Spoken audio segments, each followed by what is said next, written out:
জুলাই আগস্টের অভ্যুত্থানে মানবতাবিরোধী অপরাধের বিচারে গতি আনতে কাজ শুরু করল দ্বিতীয় ট্রাইব্যুনাল।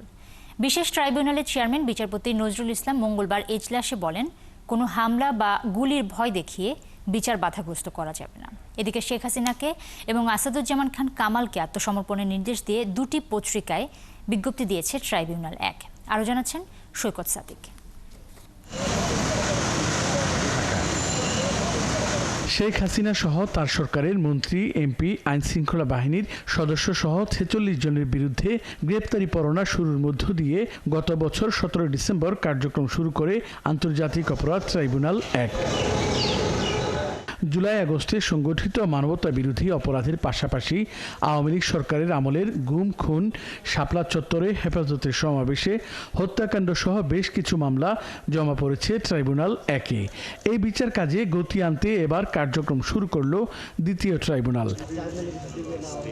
কার্যক্রম শুরুর দিনে ট্রাইব্যুনালের 3 বিচারপতিকে প্রথমে সম্বর্ধনা দেন আইনজীবীরা।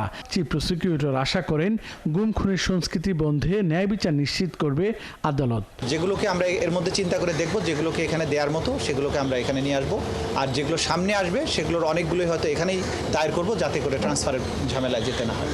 এই যে কালচারে পরিণত করা হয়েছিল বাংলাদেশের গুমকে, রাজনৈতিকভাবে ক্ষমতায় টিকে থাকার স্বার্থে রাজনৈতিক প্রতিপক্ষ অথবা অন্য কোনো অরাজনৈতিক প্রতিপক্ষ যারা তাদের ক্ষমতার জন্য চ্যালেঞ্জ হয়ে উঠতে পারে, এই কালচার থেকে বাংলাদেশকে বের করে আনতে হবে। সম্বর্ধনায় ট্রাইব্যুনাল 2-এর চেয়ারম্যান বলেন, হুমকি ভয়ের ঊর্ধ্বে থেকে অপরাধের বিচার করবেন তারা। পরে এই নিয়ে কথা বলেন আইনজীবীরা। এই ন্যায় বিচার করতে গেলে তাদেরকে নানান ধরনের ভয় ভীতি, হুমকি ধামকি হয়তো মোকাবেলা করতে হবে, কিন্তু কোনো ধরনের হুমকি, নিরাপত্তার সংকটে তারা ভীত নন। তারা ন্যায় বিচার প্রতিষ্ঠা করতে দৃঢ় প্রতিজ্ঞ।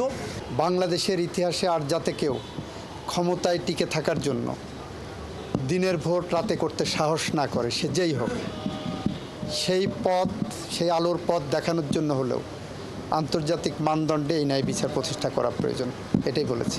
এদিকে জুলাই আগস্টের মানবতা বিরোধীর মামলায় শেখ হাসিনা ও আসাদুজ্জামান খান কামালকে ২৪ জুন হাজিরের নির্দেশ দিয়ে পত্রিকায় বিজ্ঞপ্তি জারি করেছে ট্রাইব্যুনাল 1।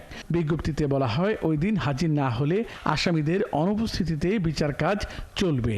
আন্তর্জাতিক অপরাধ ট্রাইব্যুনাল আইনের 10 ধারা মোতাবেক তাদের পক্ষে স্টেট ডিফেন্স কাউন্সিল অর্থাৎ রাষ্ট্র নিয়োজিত আইনজীবী নিয়োগের মাধ্যমে তাদের অনুপস্থিতিতেই বিচার কার্য পরিচালিত হবে। সৈকত সাদিক, ৭১, ঢাকা। সাবেক স্বরাষ্ট্রমন্ত্রী